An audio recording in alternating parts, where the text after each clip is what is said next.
Sir Dhammachakra Pravartan दिन तथा अशोक विजयादशमीच्या सोहळ्यानिमित्त आजच्या कार्यक्रमाचे अध्यक्ष पूजनीय भंते करुणानंदी थेरो हे उपस्थित होते, मात्र त्यांना काही काम असल्यामुळे ते या ठिकाणून गेले। त्यानंतर दुसऱ्या सत्रामध्ये आदरणीय अनिलजी सावळे साहेब हे या ठिकाणचे अध्यक्षस्थान त्यांनी स्वीकारलं, त्याबद्दल मी त्यांचा या ठिकाणी धन्यवाद व्यक्त करतो। त्याचप्रमाणे प्रमुख व्याख्याते योगीराजजी आनंद सर यांनी खरोखरच सर्वांची मन जिंकावी याप्रमाणे या ठिकाणी आपलं वक्तव्य सादर केलं। त्याचप्रमाणे या ठिकाणी दौलतदादा खरात, लक्ष्मण मागरे, मुकुंददादा सोनवणे, मगनदादा खंडाळे, पण थोडं कल्पना काय सांगायचं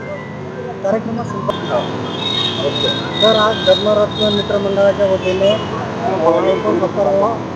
धर्मचक्र प्रवर्तन दिन साजरा करण्यात आला, काय सांगायचं? सर्वप्रथम तुम्हाला धम्मचक्र प्रवर्तन दिनाच्या आणि तथा अशोक विजयादशमीच्या खूप साऱ्या शुभेच्छा। आज या ठिकाणी धम्मरत्न मित्रमंडळ यांनी धम्मचक्र प्रवर्तन दिन आणि अशोक विजयादशमीचं औचित्य साधून या कार्यक्रम आयोजित केलेला होता।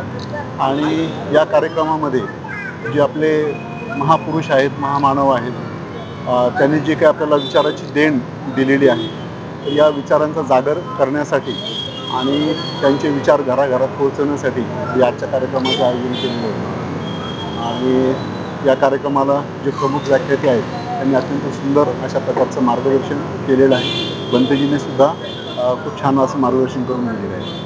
आनंद सरांनी भाषणामध्ये एक त्यांच्या व्याख्यानामध्ये उल्लेख केला, आपण इतर जातीच्या लोकांना स्वीकारला नाही, त्याच्यामुळं धर्म वाढत नाही, तुम्ही याच्याकडे नाही, सर्वच महापुरुषांनी आपल्याला सांगितलं की आपण जाती धर्माचे बंधनं झुगारून टाकली पाहिजेत।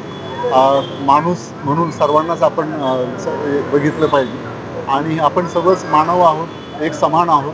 सर्वप्रथम आपण मनुष्य आहोत हे आपण विसरता कामा नये आणि जाती धर्माचं आपण त्या ठिकाणी अनुकरण न करता, पालन न करता सर्वांना जरी आपलंसं केलं तर असं ठेवलं आहे।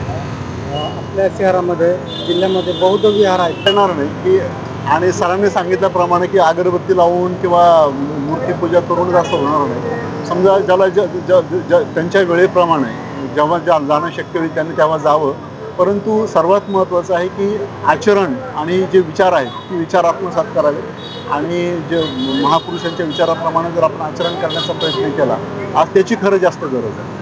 बौद्ध उपासकांना काय आव्हान करणार? बौद्ध उपासकांना हेच आवाहन करणार की आपण हे धम्माचं पालन करा, आपल्या कुटुंबियांनाही सांगा, नातेवाईकांना सांगा आणि जे वंचित आहेत, जे आपल्याकडे येऊ इच्छित आहेत, आपल्याकडं मोठ्या आशेनं पाहत आहेत, त्यांना सोबत घ्या।